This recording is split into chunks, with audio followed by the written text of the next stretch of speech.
I can't hear the audio of the meeting. Can you hear us now? Yes, thank you so much. Right. Awesome. Sounds good. So, that's super good.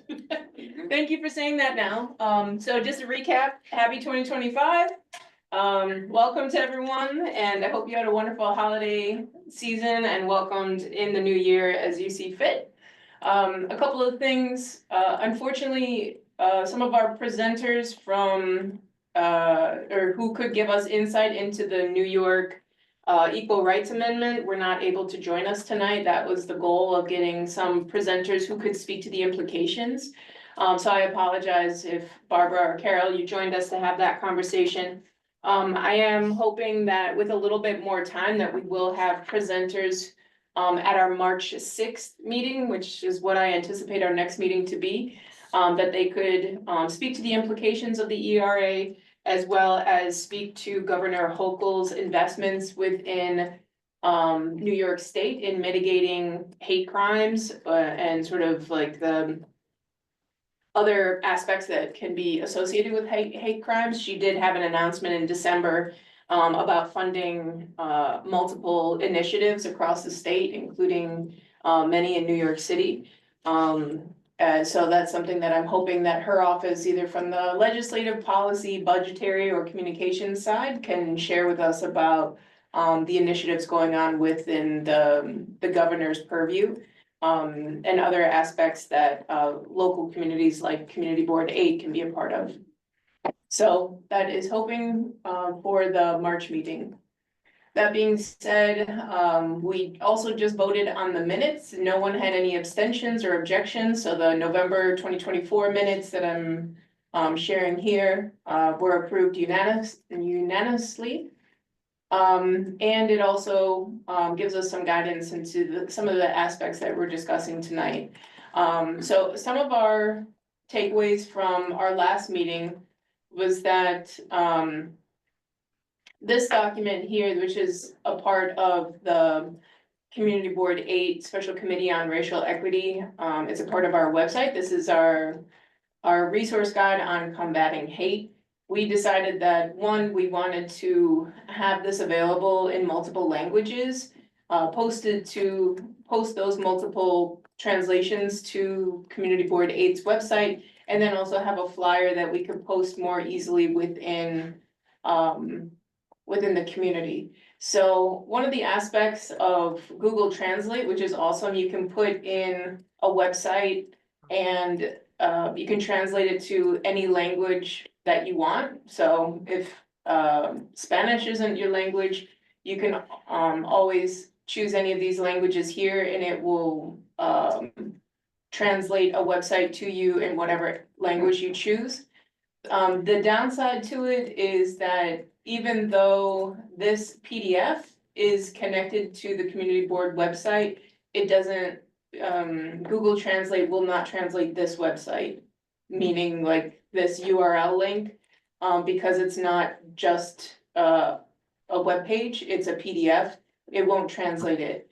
But nonetheless, I did translate several versions of this guide in Bengali, in Chinese Simplified, for Cantonese and Mandarin speakers, Korean, French, Spanish, and then we have the English version. So I think those are the most common languages in our district and in the Bronx. I suppose Arabic might be one as well. But if there are other languages that you all recommend that we should have it translated to, and then the goal is that we will have those translated documents posted to the community board SCREE webpage. All right, and yeah, So Mark, can I ask a question? yes, please. So how would a person find one of these translated versions of this document? Let's say I'm going to the Community Board 8 website, Mm-hmm. then how do I find the Korean version of this document? So there's a couple of things that we could do. So at the top of this document, we could just have hyperlinks to the other PDFs that that would be attached to the community board website. Or we could post them. Sorry, this is still going back to Spanish, which is great for Spanish speakers, but for all of us, let's just keep it English. It's probably gonna do it one more time. Yeah, okay, cool.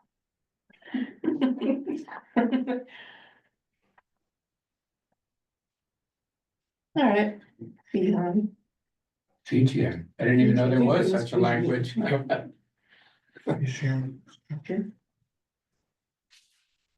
right, I'm gonna stop clicking after this page. Okay. So when you go, this is our screen page here. This is all of us, Yahoo. So here we have the combating hate resource guide. So we could list the multiple translated documents below in, you know, Francois would be the word underneath it so that people would recognize that it's translated to French. The other aspect is that, in the flyers that we created, we could create separate QR codes for various languages and just have the language below it. So it would link to the translated page. So I know this may sound super complicated, but it can be pretty straightforward. So this is a flyer, an example of a flyer that we could create. So maybe here, let's see if I can zoom out a little bit. Just so you can see the aesthetic of the flyer. So the idea is like, this is the flyer. I know the text is super small, but I'll include it within our minutes so that everyone can see it. But basically, this QR code just links to the English version of this entire document. So take the QR code, you scan it with your phone camera, and then you click on the link that pops up.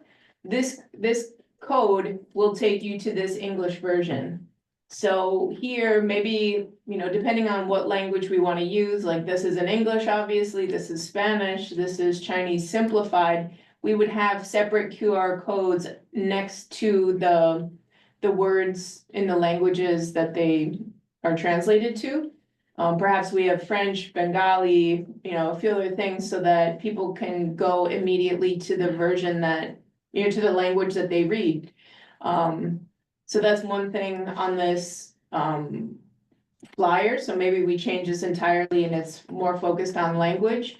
But I really would love your feedback on it. So just to get a sense of, you know, to try to encourage people to access the document, like what people might be sort of, what might compel them to open up the document. And the other thing is, you know, generations can also use Google Translate by scanning this, this flyer so that they can read it in their own language. So not every flyer necessarily has to be translated, but it could be. Or people, you know, can scan this flyer as they see it on the street. They can enlarge the font. They can translate it to whatever language they want, et cetera, et cetera. So I guess those are some of my thoughts. Those are some of the things I was playing around with. So I would love to know your feedback if you think this, we should modify it in some way, shape, or form. And then go from there. I think it's great that this could be a model for the community board as a whole. Because you know, the other committees, it ought to be possible for other committees to make their resources available in the languages that are spoken within the community board district. So you know, I think getting this right, coming up with a great prototype would really be a valuable contribution to the entire community board. I mean, I'm delighted that you took this on and chose to do this, Margaret. I think this is great for all of the committees. Thank you. Agree. So, we could play around with a few versions, like we could have something, well, I guess, let me back up. Do you think if we just had, language like we have, you are not alone, together we can fight hate and discrimination, we can change that so that it seems compelling, or maybe just list some things that are within the resource guide to sort of encourage people to learn more, to even open up the document? Or we can keep this module, and, try to entice people to access the information and find a way to have QR codes that take them to their own flyer, plus, it could just link immediately to the flyer and a translated resource guide. So it could be all of those things. Should we make it more short and succinct, like just kind of flashy, or do something that people can read? I think I like this version, and I think it's easy to share this on the social media as well, so people, and even if you print it. Mm-hmm. I agree. I think, I think it's a nice combination of graphics and text. If it's all text, that can be Yeah, a little off-putting. And, there has to be information there, and there is. It's not overwhelming, it doesn't feel like too much clutter in the, Right. if it's too much information we give in the flyers. Yeah. If people can Mhm. scan the QR code and get more information. Mhm. It look like, it's good to me, it's very Yeah. neat. No, I think it's a really good model.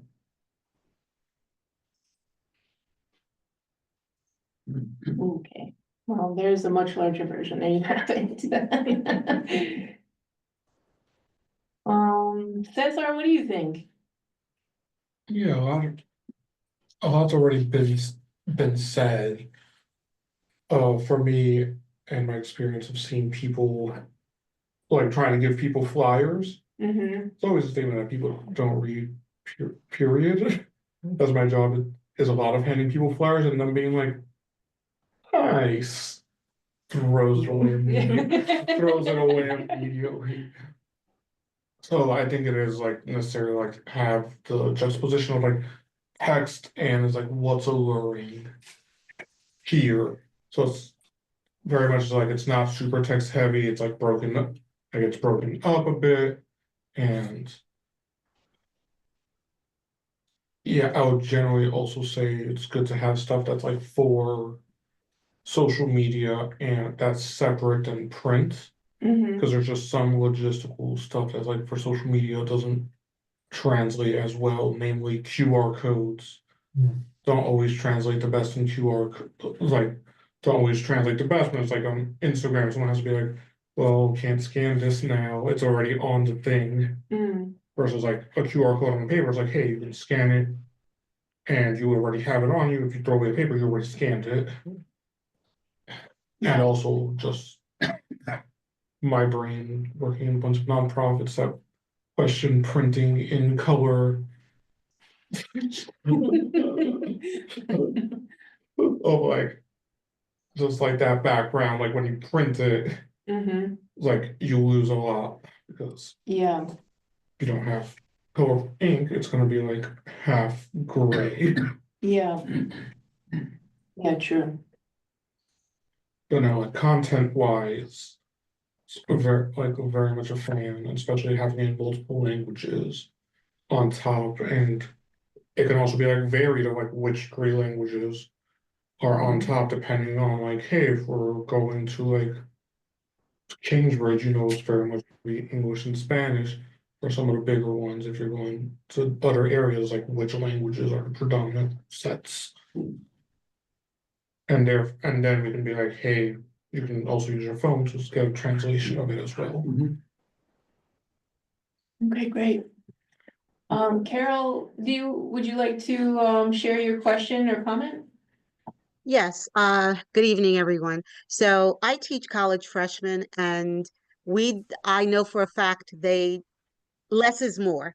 So having a flyer that's more succinct, that just has the "you are not alone," for instance, with the information under it and a QR code simplifies everything. I agree that papers are not, handing out papers, they're not going to read them. I see it on the campus all the time. And so this small information with a QR code would be the best possible way to go. Okay, great. We can make some modifications. Barbara? In that same vein, I think a shorter, punchier title, something like "Let's Fight Hate" or "Want to Fight Hate," and the word is right in the front, and it's a call.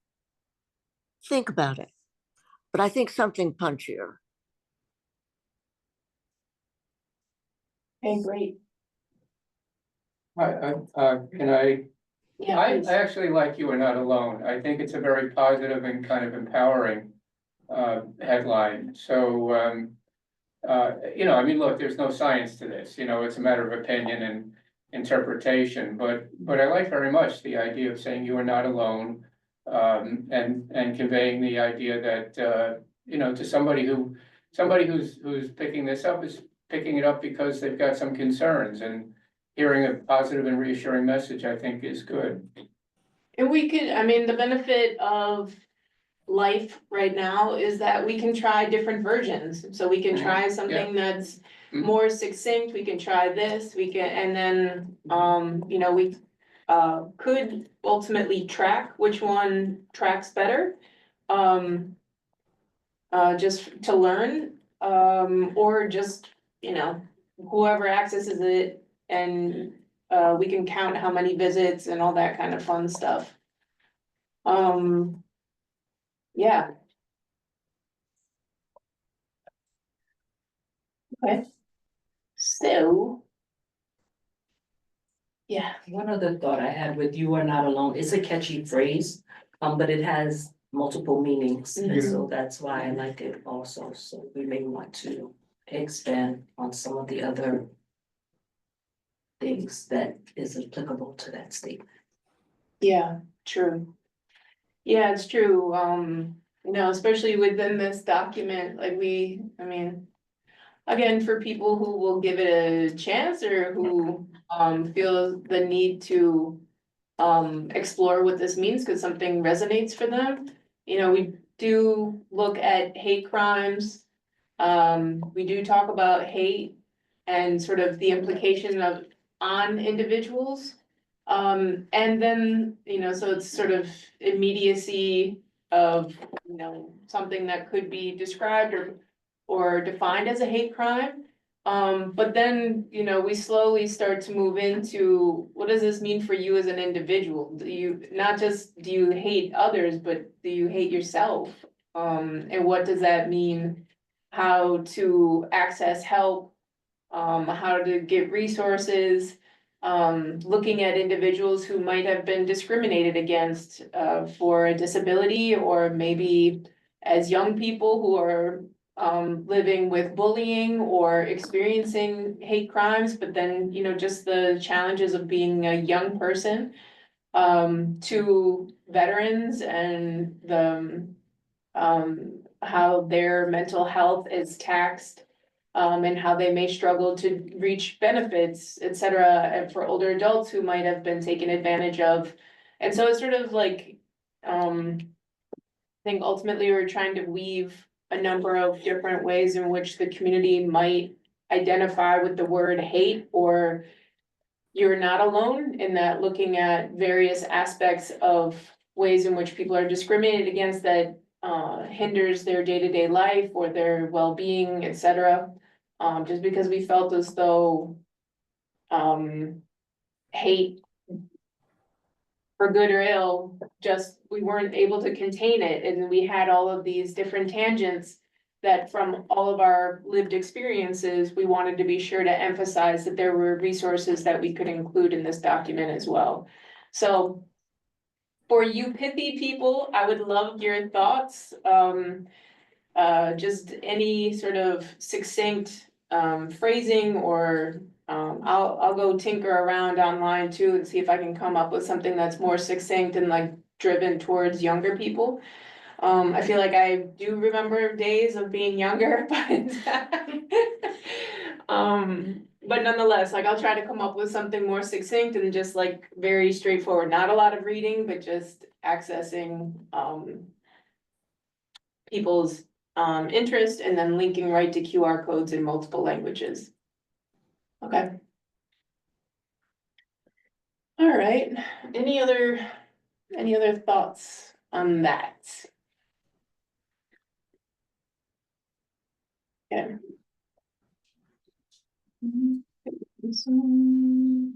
It would be really nice if city actually, I mean, this is a real issue. If city comes with like a 3-digit dial for hate, right?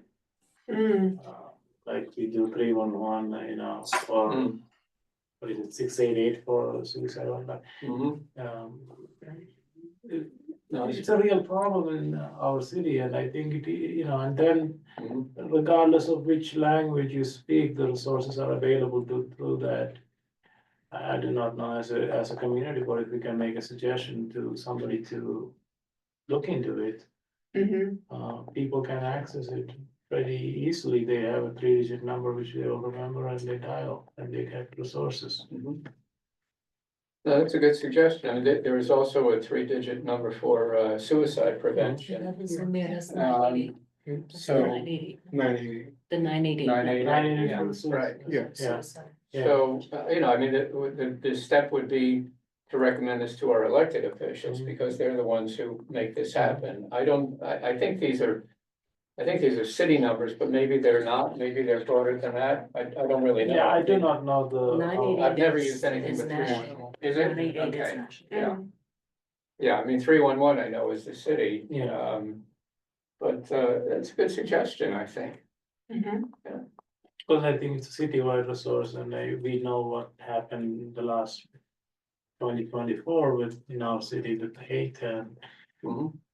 campuses and, you know, all these issues going on everywhere. And Mhm. something that it requires some investment, but I think it is a resource that can be useful. Yeah. No, I mean, it's a subject that never goes away. It gets, you know, Yeah. sometimes it's a little worse, sometimes it's a little better, but it's always there. Yeah. Yeah. Especially in a diverse city like New York City. Mhm. Mhm. Yeah. Hmm. It's a. We have to turn it into a resolution, but, you know, maybe we could think of some way, certainly to bring it to the next community board meeting. You know, and float the idea there and see what kind of response it gets. That Yeah. seems, you know, that seems plausible to me. What do you guys think about that?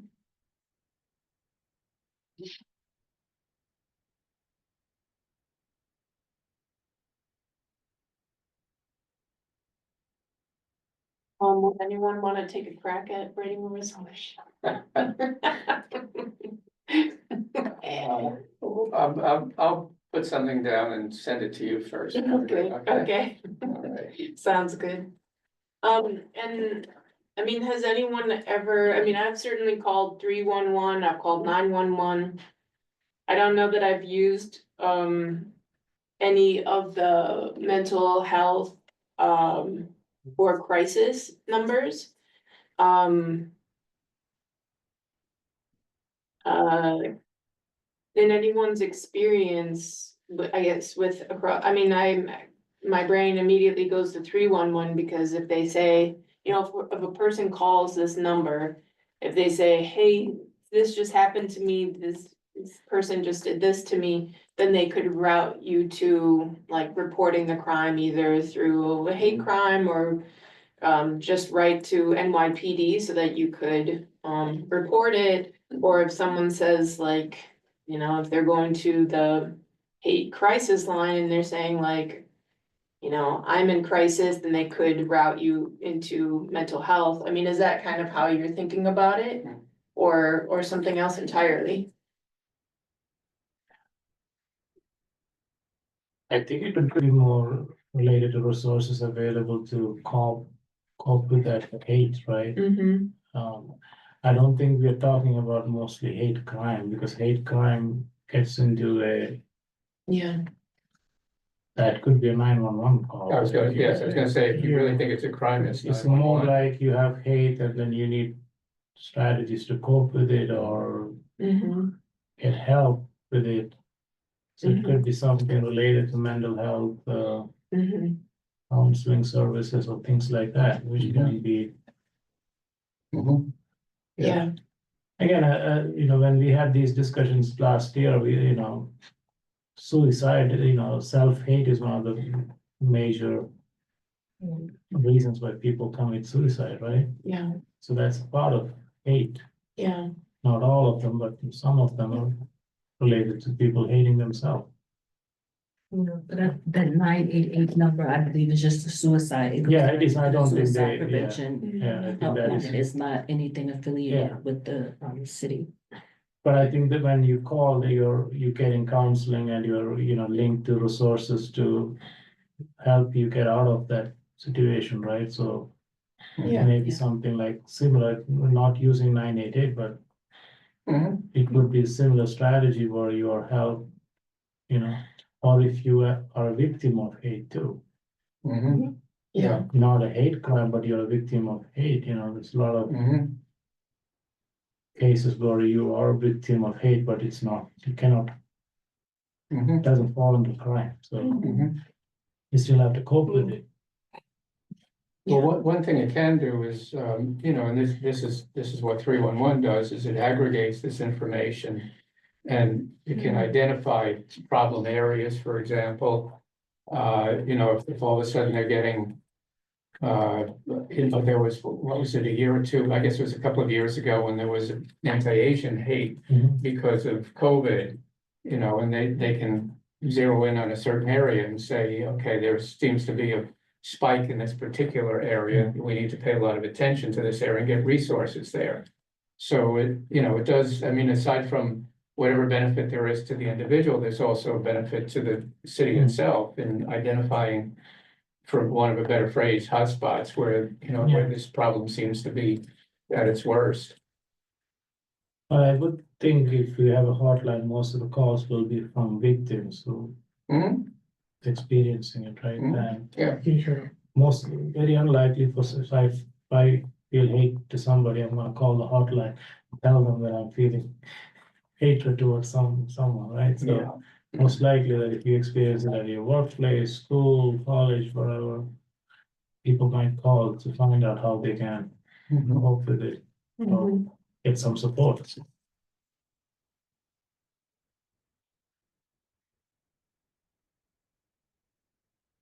That also reminded me, there's a gentleman who was, supposed to present in November and then I think or September and, had like a health emergency. But one of the things that he speaks to is, sort of what engenders this hate or people's efforts to retaliate or something they perceive as a slight or different things like that. So, I know I don't know, I don't know how I feel about it necessarily, but I do think that there's something interesting to think about human psychology and when, it could be something where you ask someone out and they decline, that feels like a slight and that feels like something that you hold on to and develop resentments around. So do you think that is a conversation that we would want to have around this table or, perhaps not? Hmm. I'm not so sure. Yeah. I'm on the fence. Yeah. Mhm. Like looking at the political climate currently, it's like necessary to understand like the factors of like what engenders hate, and unfortunately a lot of times we do see it is like the non-negotiables that are also what's engendering hate. Of like, yeah, we can agree on a lot of things, but it's like this one specific aspect we're not agreeing around Mhm. Mhm. because it's fundamental beliefs. That becomes like the bigger question of like just negotiating the non-negotiables, excusing that book. But yeah, sorry, like while we're talking about this, I was pulling up the Office of Prevention for the Prevention of Hate Crimes. Mhm. And it's very oddly phrased, of like to report a hate crime or an emergency, call 911. Obviously. Non-emergency should be reported to the precinct. Like, it's a hate crime. Assuming it's an emergency. But like that's how they distinguish it in their language is non-emergencies, Mm. which would be good if they specified what a non-emergency Yeah. was, and then they have two specific. 888 New York City Safe for like MTA subways and railroads, and then 877 No Hate NY to provide any tips relating to hate crimes. Mhm. Yeah, and there's a whole host of ways that you can report them. It's kind of like whatever you feel comfortable with is how you can report it and it'll be received and recorded. Yeah, Okay, well, I think this is really interesting. I guess I wanna learn more about how 988 operates or how 311 operates, but I think this is really interesting. Okay, so Cesar, were you able, so any other thoughts on anything else that's come up thus far? I was gonna transition to a community event and whether you're able to talk with youth or what you all think about that, if that's okay with you all. You check. Next, planning for a community event. Were you able to talk with the youth department, youth committee? yeah, so we spoke a bit, and especially because we're transitioning. So initially we were planning to have our own event. And then it's a transition to, we need to actually get this. What is this called? Like this guide resource. Like manual book of all the resources, which also brings an interesting question of then translating and which additional resources to add in. That means we are not doing like our big, like as big of an event. So it would be perfect to like weave into other events since we do not have to focus on planning a giant event. Mhm. Yeah, and last time we talked about, doing something where people can come together around food. Doing, engaging intergenerational activities. Coming together with some sort of purpose. And that could be like, pushing some kind of community conversation, or maybe there's sort of like a piece of art, or maybe a sign that people wanna write something to the effect of, rather than focusing on hate, but what are, expressions of love, or how do you receive or express or love, or community, or whatever it might be. Do you know when the youth committee was looking to have an event, or what's the purpose of the event, just to? Like the event originally was to be a mixed panel between like universities, labor, entrepreneur, to discuss with like youth, notably like juniors, seniors, around like, hey, like we know that like the future is always complicated. So given everything, like let's have some experts in their respective fields, having a professor talk about like, hey, why did they go into academia, having some of the folks in the union to talk about why they decided to go into the trades, having some entrepreneurs to talk about like their experiences. For right now, and especially because we realize that the day that we have our meetings, it's also a day that's like big on holidays. Yes. So it's just like less planning opportunities for or less time for us to meet. Yeah, I think the youth committee meeting is going to move to February 27th. Because it's scheduled right now for Martin Luther King Day. Yeah, we just canceled this month. Oh, you mean for January? Yeah, for January. Oh, okay, no, I was. Because it's President's Day. Right, yeah, well, you've got Martin Luther. Oh, yeah, well, Martin Luther King Day for the 19th presidents, for them, it's just like, yep. Yeah. Yeah, so that one, we know one of them is gonna move, and then somebody, a bunch of it moving, and also awards. So that's part of the reason why I was like, can we actually focus on an event when we know that we're canceling and like moving a bunch of our meetings? Versus, hey, let's create this guidebook that we actually know is like, hey, we can make this real succinct, clear, of like, here's the resources that we have, and this is a living document as resources evolve to utilize. Okay, Yes. well, that's one option. Perhaps consider having the event at a fixed date, so when you know that there aren't any holidays on the calendar, for example, so perhaps. And I know April, the schools are closed for the holidays. We have the spring break in February, right? So perhaps something in March or May, where there are less holidays on the calendar. So this way it will be a fixed day, because it's hard to lock in a panel if the date is always moving. No, yeah, that's what I'm saying originally, it's like, that was why I kept saying the word originally, Right, and then some of that just got scrapped.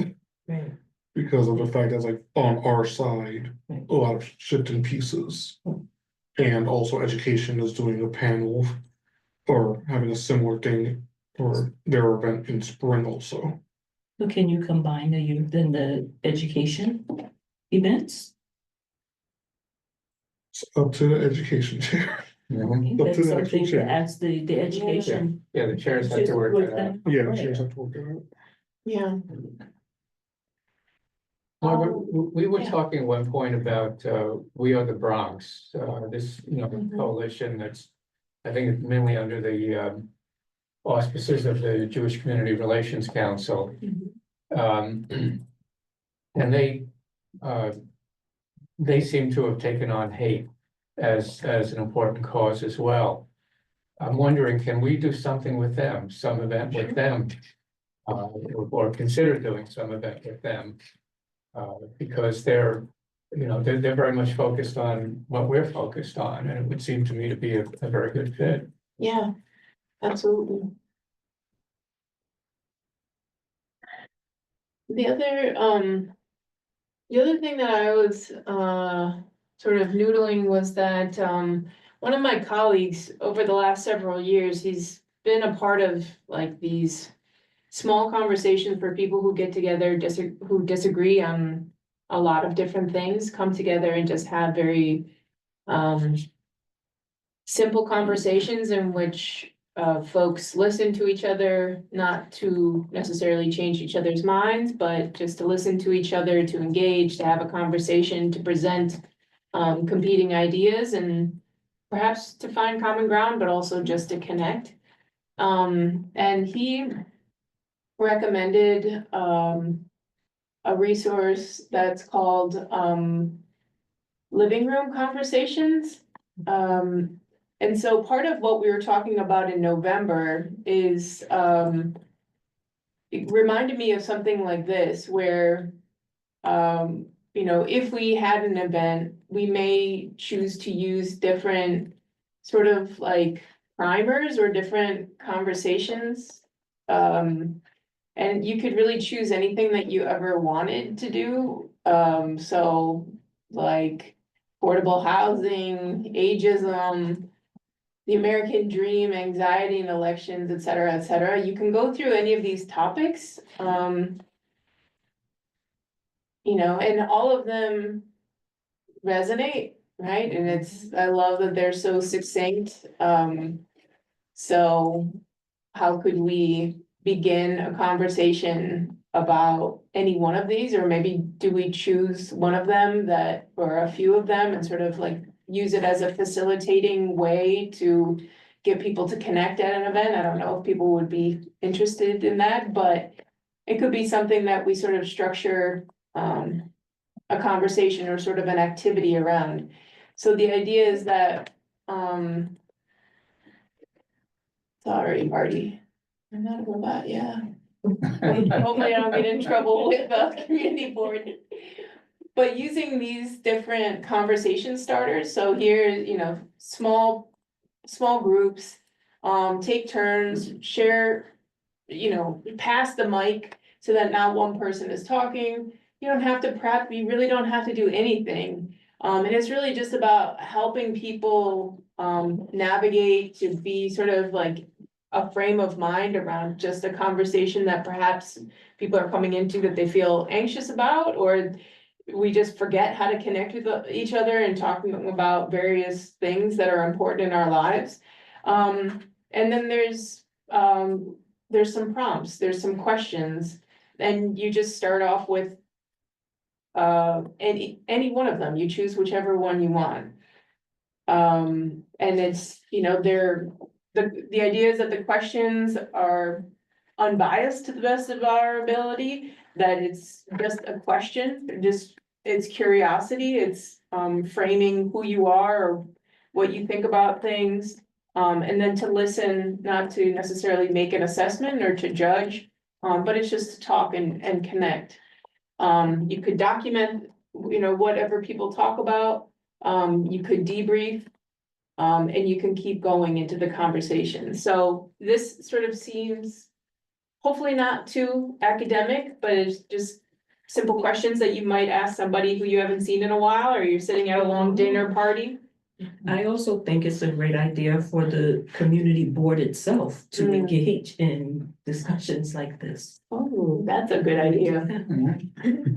Yes, That we Kelly. may host a session just for community board members, so that people don't they prejudge people, they get to know people. And it forms better relationships and more interactions and meetings. Yeah.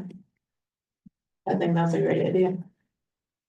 So, it might be something we do at a meeting and invite everyone else in, and then, build on that, take it broader to Yeah. the board as a whole. Yeah, Yeah, that's a good idea. We don't have to follow Robert's rules and the city charter and have open conversations with them. Well, Yeah. It's kind of barriers around people. Yeah, I love that idea. That's great.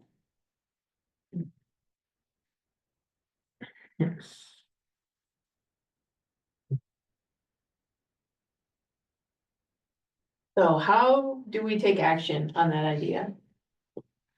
We dedicate one of our meetings Yeah. for that purpose.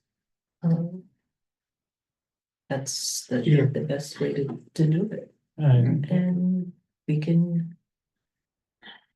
We're a laid back kind of group anyway, right? And so it sort of lends itself to, people being comfortable, and, we can either do that, or we can host a special event, right? Where we say on a Saturday or a Sunday, or Monday night, being mindful and respectful of religious observances, that we're having this event. We encourage all board members to be here. We'll have I don't know, soda and water and some chips and some light fare, and we can say this is what, to help the community board grow also.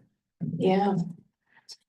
But, exactly what is this document? Is it associated with a group or organization, Margaret? I think it's a nonpartisan, group. It started out west.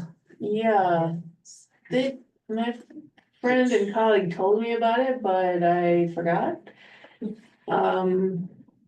Well, what I'm getting at is, I like Kelly's idea very much, but I think it'd be great to have a facilitator or someone like that to sort of set the ground rules for the conversation and say, here's what we're trying to do, sketch it out for us, and then start and perhaps moderate the conversation. And, I'm just wondering if this is something that they do, or they know how to put us in touch with somebody or some group that does this sort of thing. Ooh, coming soon. I really wanted civic groups. I guess they're waiting for us. Yeah, You can ask them, just be like. yeah, What y'all want let us to be know? your pilot. Mm. Yeah, I love that idea. Hmm. My colleague did offer that potentially he would help facilitate if we ever did a community conversation like this, just to help all of the things that you just mentioned. I don't know that he would do it for a smaller scale, like board meeting, but if we could get people to, I can ask, yeah, for sure. What if we even got like board members with community members who attend the board meeting, that would be. How is it gonna look like? People are just gonna come and talk about, or it's like forum or? Yeah, Yeah, I think it was, if I remember correctly, because someone, one of the news shows did a piece on the organization before, and I'm using the term organization loosely.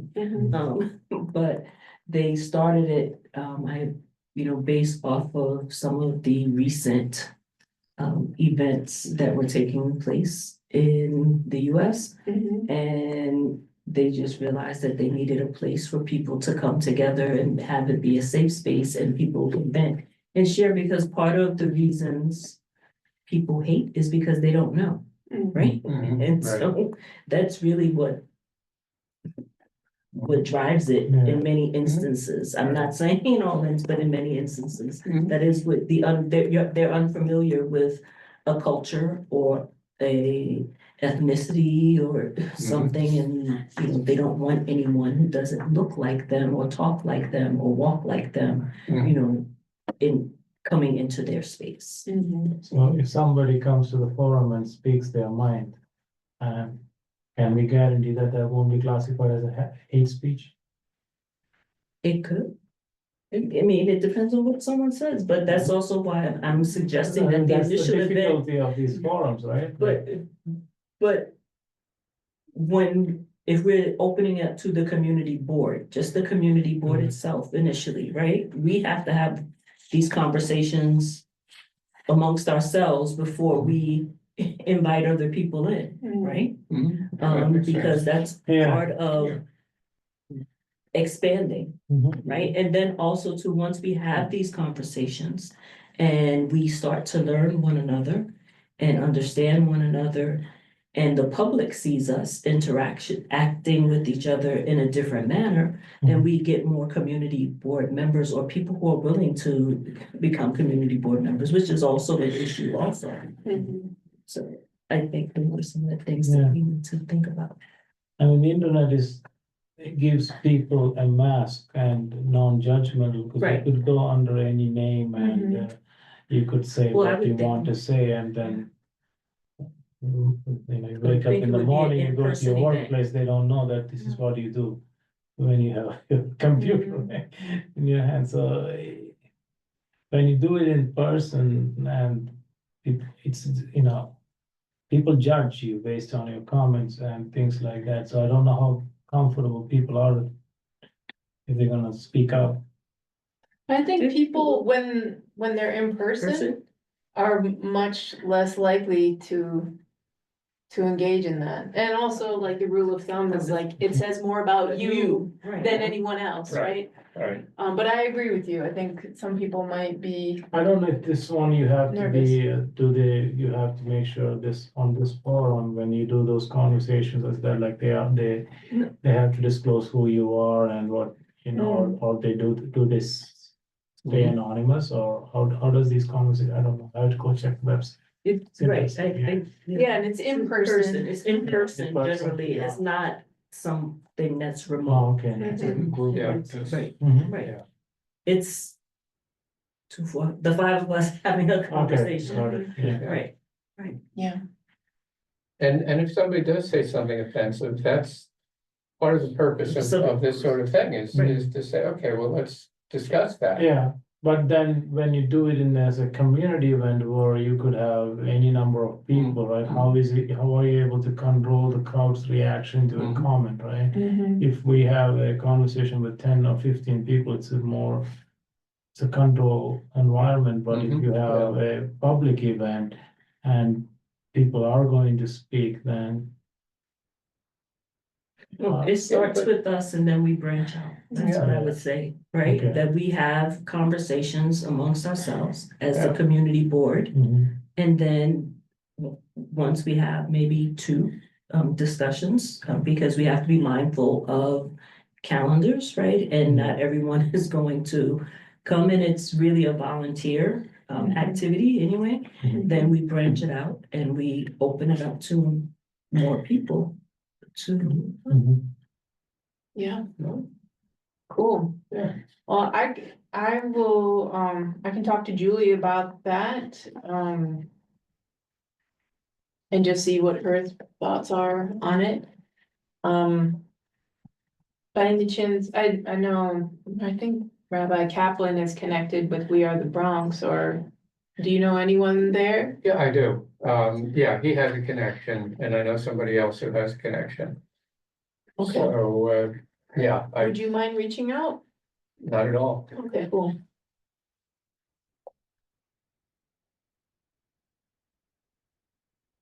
Okay, I really like that a lot, in terms of events. Speaking of Rabbi Kaplan and HHSS, that they are looking to have some speakers on mental health and sort of, where we are as a community and things that have been happening. I know we had tried to organize something, jointly, which didn't necessarily work out, but are you all interested in reaching back out or just jumping into those conversations when they come up? You know, if we were to do some sort of what we're talking about here, the kinds of public events we're talking about, it would be wonderful if HHSS wanted to be involved. I think would make perfect sense. It fits in with their mission as well. So I'm all for reaching out with them to see if they want to partner in any of these forums we're talking about. Okay.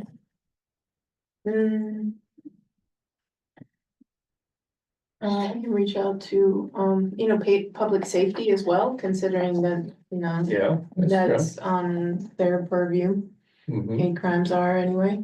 No, it's a lot of overlap. It's every, Education, it's education. every committee that we have, Mhm. it really is. Yeah, for sure. Okay.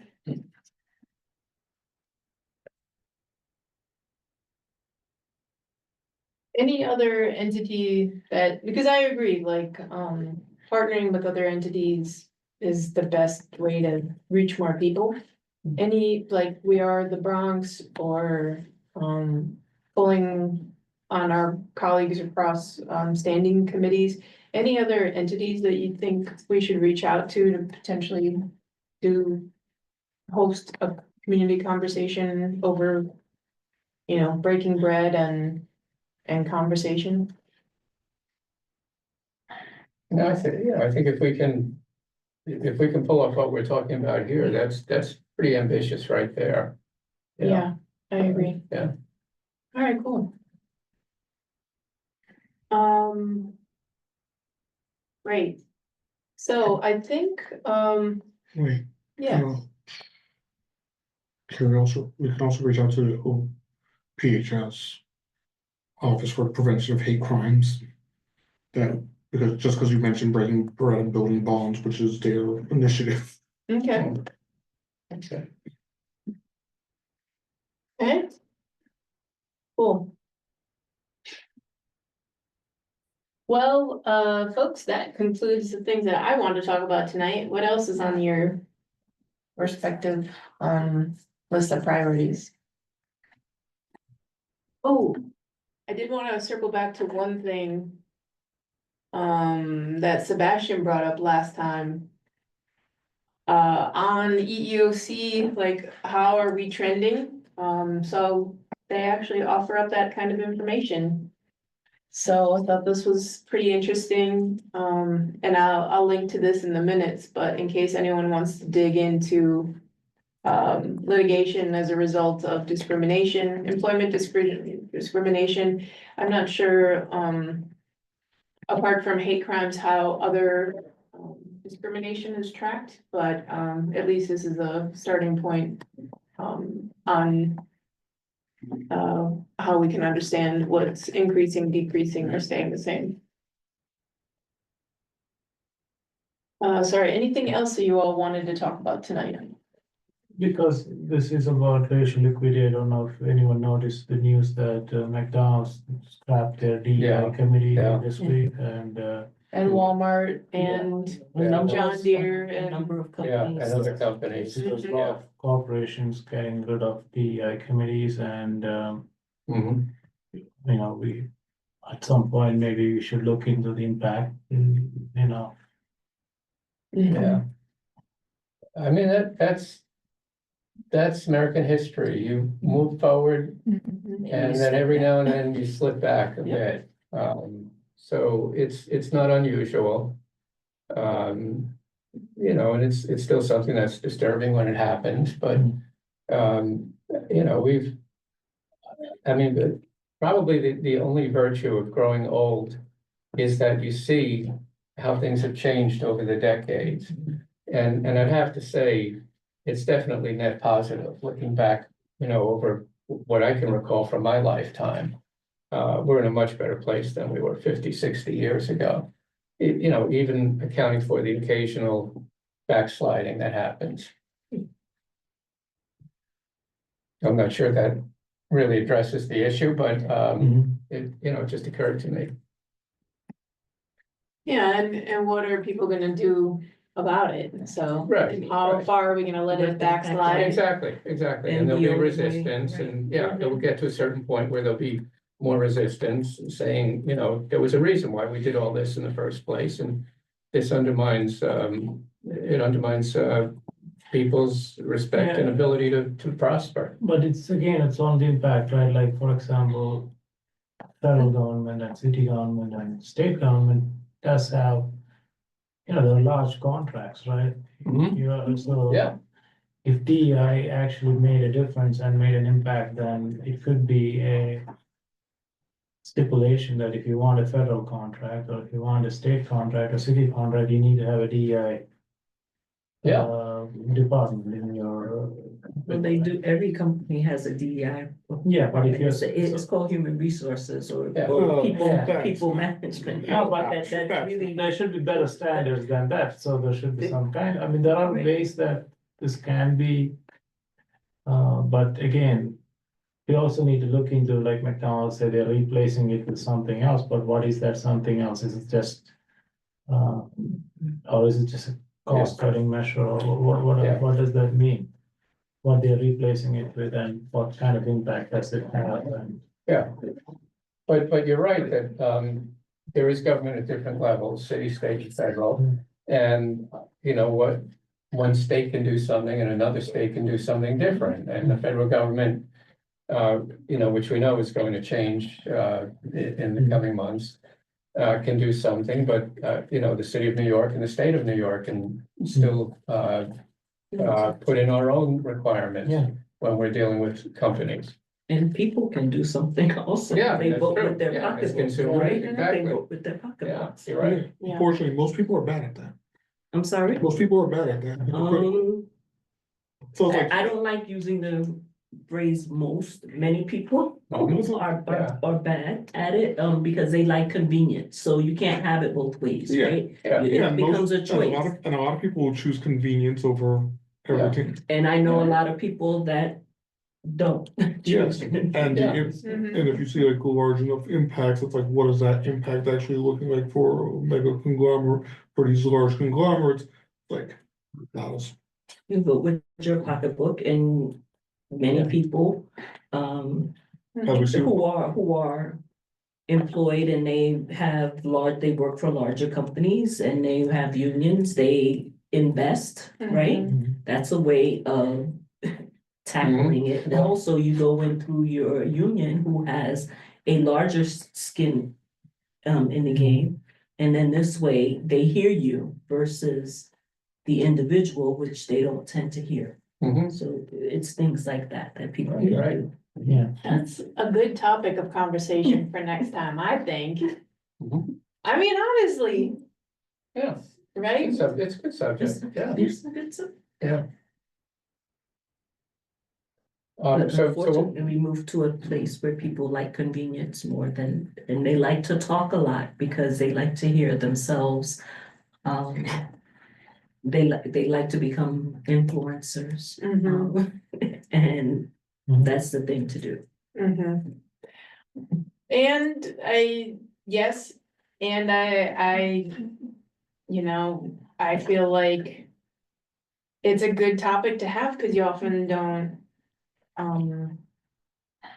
perhaps people are sort of have gotten a little too comfortable in just saying like, oh, yeah, DEIB committees exist or they don't exist, but what does it really matter? Well, it does matter, in how people are treated and, protections of rights, et cetera. So like, if you feel like you don't really care about a committee, but one business, tends to uphold its values, support equity of rights and, protections and all those kinds of things, here are some of the things that you can do. Like, if you have a choice between company A and company B, who's company B versus who is company A, and where do you want to spend your dollars? Right. I mean, I think it's a very pragmatic conversation. Yeah. yeah, And yeah.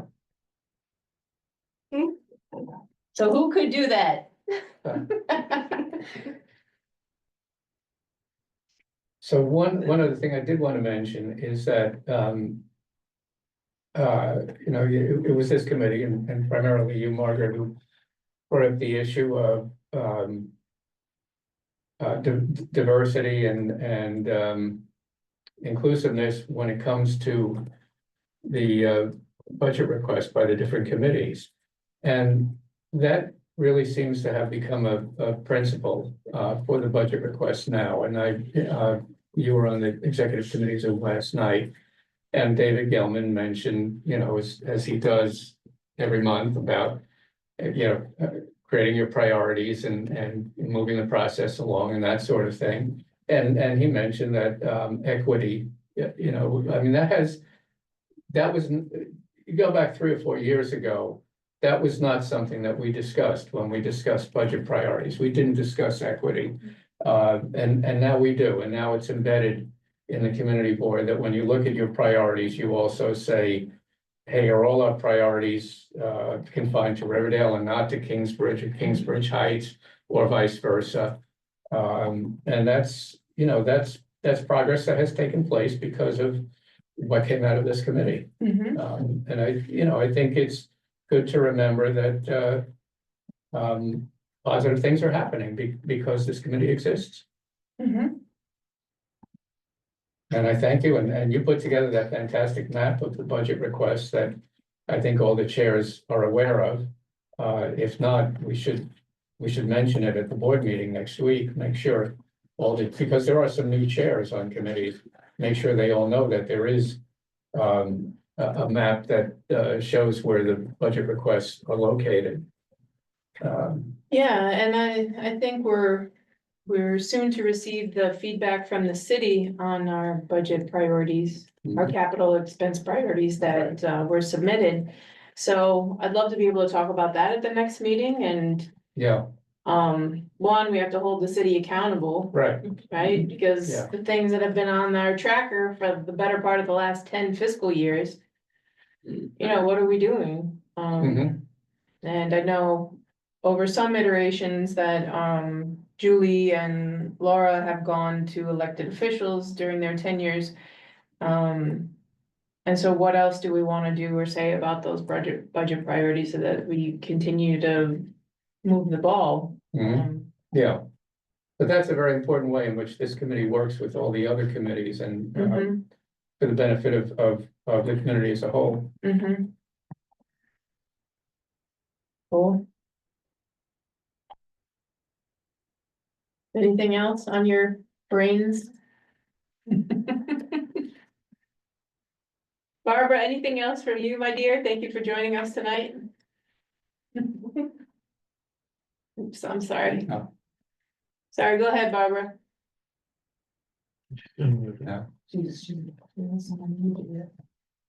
My pleasure. I'm delighted to be here. Thank you so much. See Thank you. you. All right, well, have a good night.